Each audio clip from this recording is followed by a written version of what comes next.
Intéressons-nous maintenant aux résultats départementaux. Samuel Grasset m'a rejoint sur ce plateau.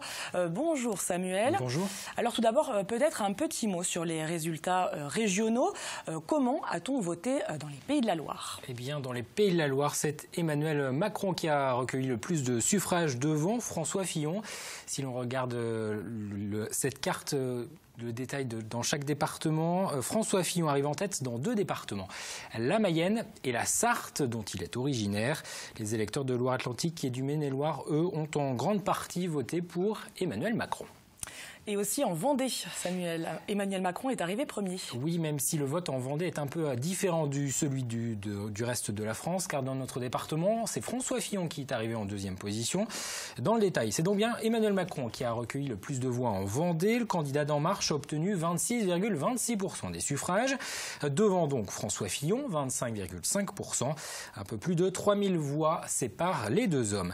Marine Le Pen arrive en 3e position avec 18,53%. 4e, Jean-Luc Mélenchon avec 15,08% des voix.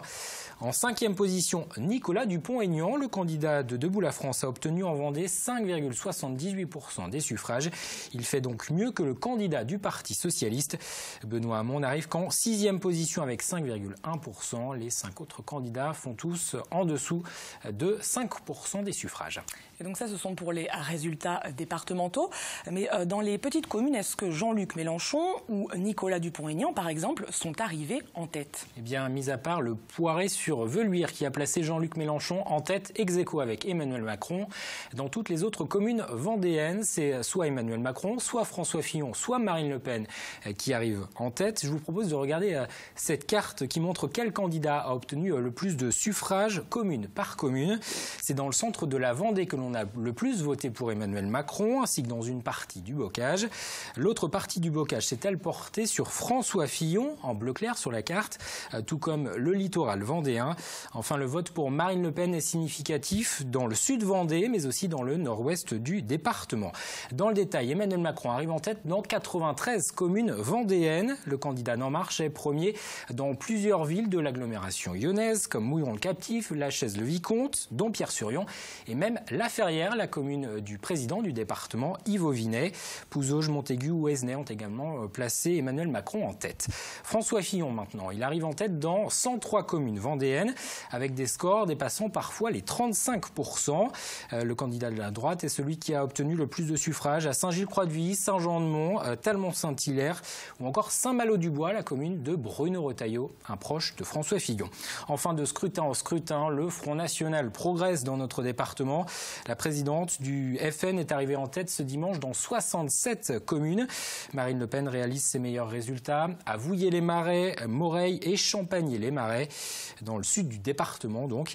Mais elle arrive aussi en tête dans plusieurs communes autour de Challans comme Saint-Urbain, comme Thiers ou encore Beauvoir-sur-Mer.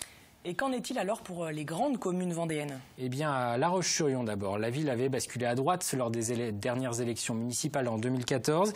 Eh bien, ce dimanche, la droite n'est arrivée qu'en 3e position. C'est Emmanuel Macron qui a obtenu le plus de suffrages devant Jean-Luc Mélenchon, le candidat de la France Insoumise, devance de 500 voix François Fillon.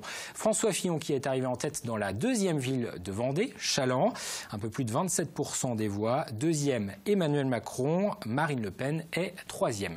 Et aux herbiers alors, Samuel? Les herbiers terres de Philippe de Villiers qui, pendant la campagne, je vous le rappelle, avait salué, je cite, la carrure présidentielle de Marine Le Pen.